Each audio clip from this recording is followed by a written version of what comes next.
श्रोतेहो नमस्कार. आजच्या उद्योग जगत कार्यक्रमात आपलं स्वागत. आज ऐकूया उद्योजक सौरभ मराठे यांची वरदा हसबनीस यांनी घेतलेली मुलाखत. आज या मुलाखतीचा पहिला भाग प्रसारित होतोय.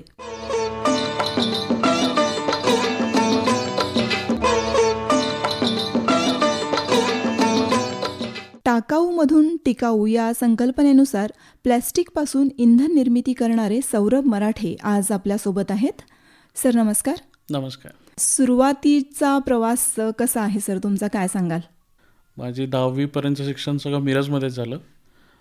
त्यानंतर मी डिप्लोमा केलं, मेकॅनिकल डिप्लोमा मी कंप्लीट केलं. त्यानंतर डिग्रीला मी VTC Visvesvaraya technical campus Patgaon इथेच होतं.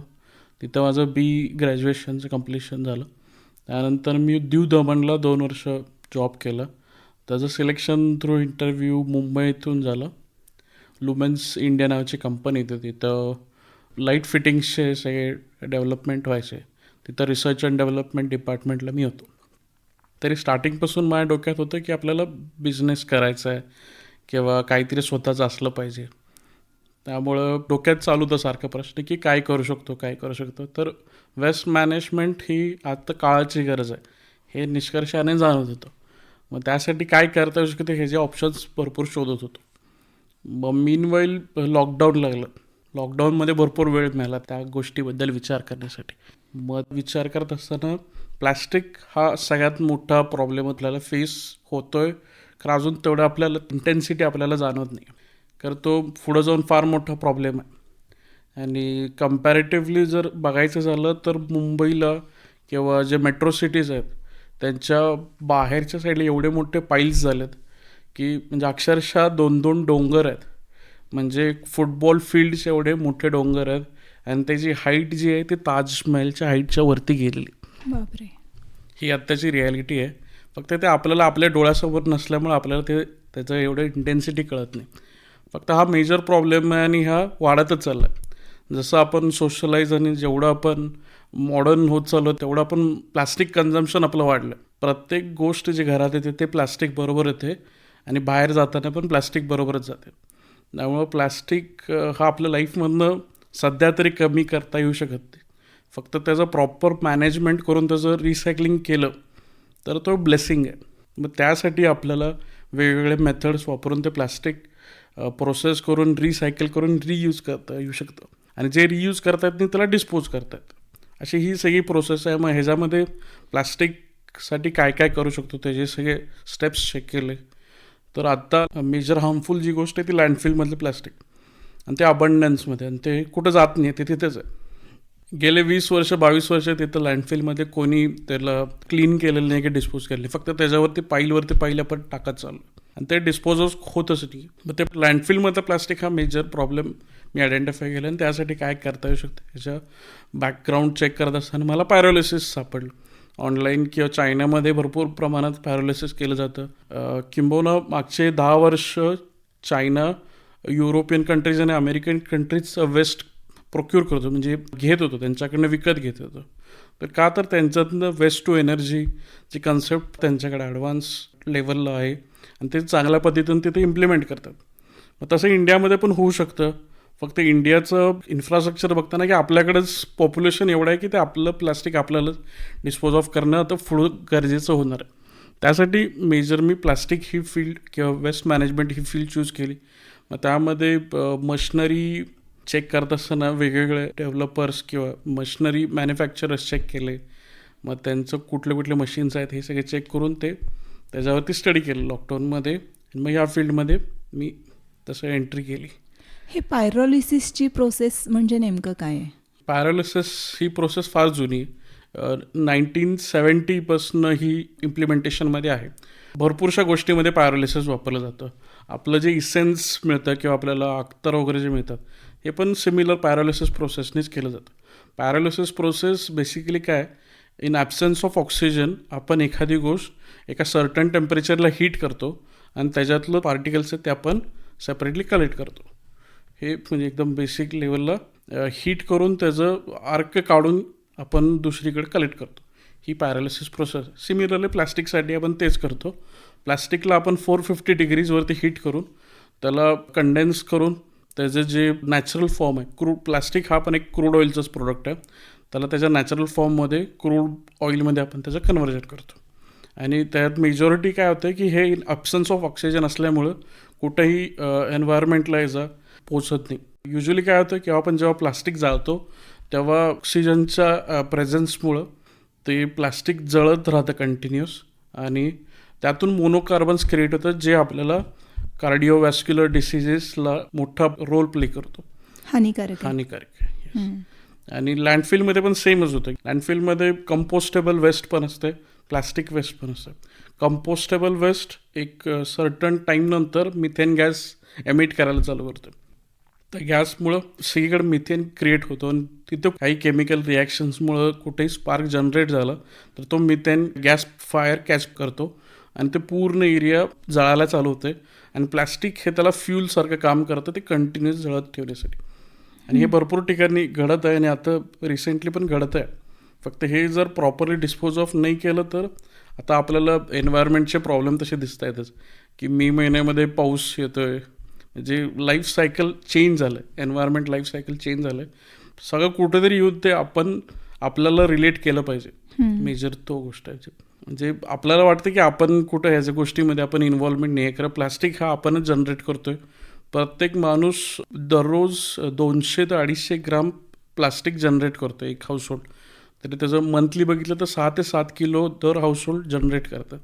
आणि हे सिटी वाईज कॅल्क्युलेट केलं तर Sangli per day 6 metric ton plastic generate करते पर डे, असं पोल्युशन बोर्डाचं डॉक्युमेंटेडमध्ये आहे.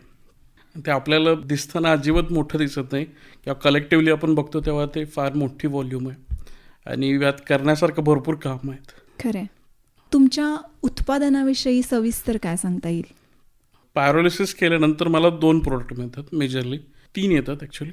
एक येतं ते फ्यूल येतं, ज्याला आपण क्रूड ऑइलच्या डेन्सिटी किंवा लाईट डिझेल ऑइल या कॅटेगरीमध्ये येतं. ते आपण डायरेक्टली बर्न करू शकतो. ते इंडस्ट्रीयल त्याचे ॲप्लिकेशन्स आहेत, इंटरनल बर्निंगसाठी ते वापरतात. दुसरं येतो तो गॅस येतो, जो काही गॅस कंडेन्स होत नाही, तो लिक्विफाय होत नाही, तो गॅस आपण परत बर्निंगला वापरतो, तो इन हाऊसच आपल्याला ॲप्लिकेशनला सफिशियंट होतो. आणि थर्ड येतं ते कार्बन येतं, जो पार्टिकल्स इव्हॅपरेट होत नाहीत, ते खाली हेवियर पार्टिकल्स ते खाली सेटल्ड होतात, ते कार्बन फॉर्ममध्ये असतात. तर ब्लॅक कार्बन आपण वीट भट्टींना परत बाकीचे आर्टिकल्स बनवायला वगैरे त्याचा उपयोग करतो. मग ते प्लास्टिक हा प्रॉपरली डिवाईड होतो, कार्बन सेपरेट होतं, फ्यूल ग्रेड सेपरेट होतो आणि गॅस जो आहे तो आपण परत इफिशियंटली बर्निंग करायला वापरतो. आता हे प्लॅस्टिक वापरताना कुठल्या पद्धतीचं प्लास्टिक, कारण पिशवी असेल किंवा प्लास्टिक बॉटल्स असतील किंवा आणखीन काही प्लास्टिक? पायरोलिसिसमध्ये ऑलमोस्ट सगळ्या प्लास्टिक यूज केलं जातं. फक्त PVC आणि पॅट सोडलं की आपण बाकीचं सगळं प्लास्टिक यूज करतो. PVC न वापरण्याचं कारण म्हणजे त्याच्यातून जेव्हा आपण पायरोलिसिस प्रोसेस करतो त्याचं हायड्रोक्लोरिक ॲसिड तयार होतो. ते तुमचं मेटल किंवा रिॲक्टर जे आहे ते डिस्पोज करायला किंवा डिकम्पोज करायला कारणीभूत असतं. त्यामुळं आपण PVC वापरत नाही. आणि पॅट बॉटल काय, बिझनेस पॉईंट ऑफ व्ह्यूने जर बघितलं तर पॅट बॉटलचं यील्ड कमी आहे. म्हणजे बाकीचं PP किंवा HDP LDP हे प्लास्टिकमधनं आपल्याला 40 to 60% यील्ड येतं. जर आपण पॅट बॉटल वापरलं तर फक्त 10 to 15% यील्ड येतं. मग ते इकॉनॉमिकली वायबल नाही, त्यामुळं आपण तो पॅट वापरतो. बाकीचं 100% सगळं प्लास्टिक आपण क्लिअर ऑफ करू शकतो. म्हणजे कुठल्या प्लास्टिकपासून कोणतं इंधन आणि किती प्रमाणात मिळतं याचंही प्रमाण ठरलेलं आहे? येस, थोडं प्लस मायनस होतं. आणि युजली काय होतं की आपण जेव्हा लँडफिलच्या गोष्टी करतो तेव्हा तिथं कुठलंही तुम्हाला सॅग्रिगेटेड मिळत नाही. आपल्याला एक रफ रेशो पकडूनच चालवावं लागतं, कारण की सगळीकडं मिक्स प्लास्टिक येतं. मेजॉरिटी पिशव्यांचं जास्त असतं, सिंगल यूज प्लास्टिक किंवा मल्टीलेअरचे आपले जे रॅपर्स वगैरे असतात त्याची मेजॉरिटी जास्त असते. पण युजली बाकीचं प्लास्टिक पण आता प्रॉपरली रिसायकल होतं. इंडिया असा देश आहे की आपण जोपर्यंत प्रत्येक गोष्टीचं चांगलं पुरेपूर उपयोग करत नाही तोपर्यंत आपण टाकत नाही. त्या बाबतीमुळे भरपूरशा गोष्टी युरोपियन कंट्रीजपेक्षा आपल्याकडे चांगल्या आहेत.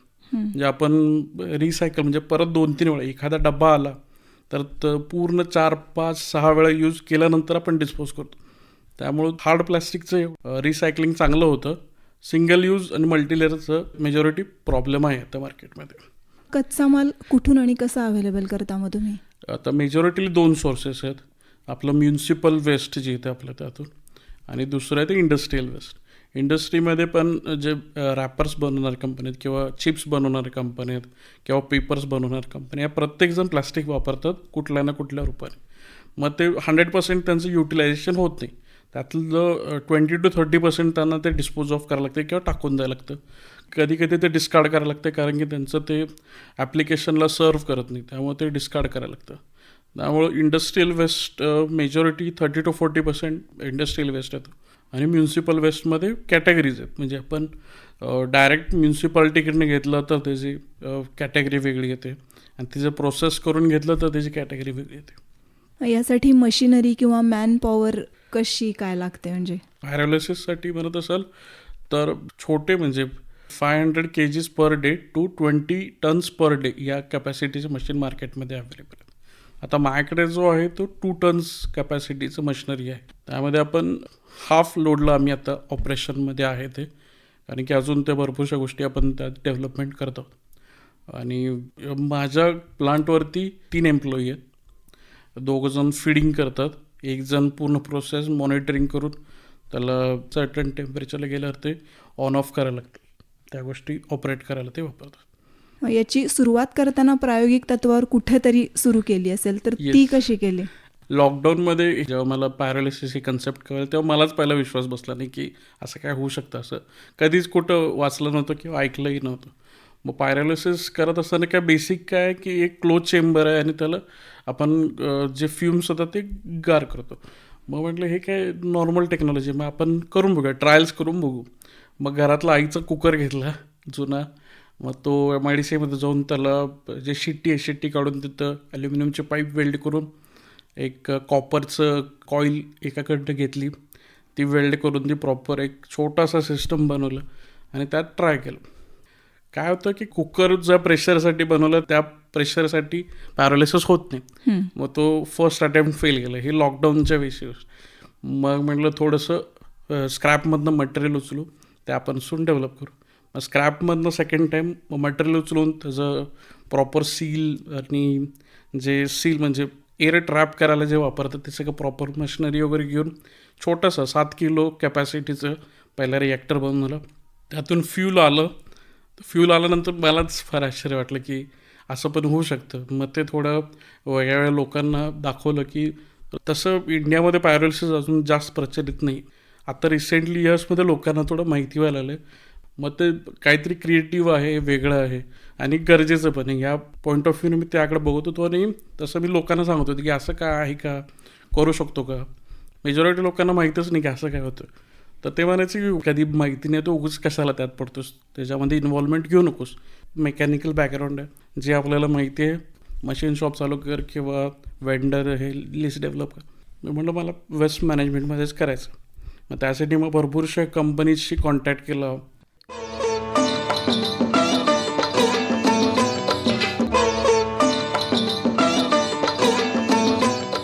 उद्योजक सौरभ मराठे यांची वरदा हसबनीस यांनी घेतलेली मुलाखत आपण ऐकलीत. आज या मुलाखतीचा पहिला भाग प्रसारित करण्यात आला. श्रोते हो, याबरोबरच आजचा उद्योग जगत हा कार्यक्रम आता समाप्त करत आहोत. मला वरदाला निरोप द्या. पुन्हा भेटू. नमस्कार.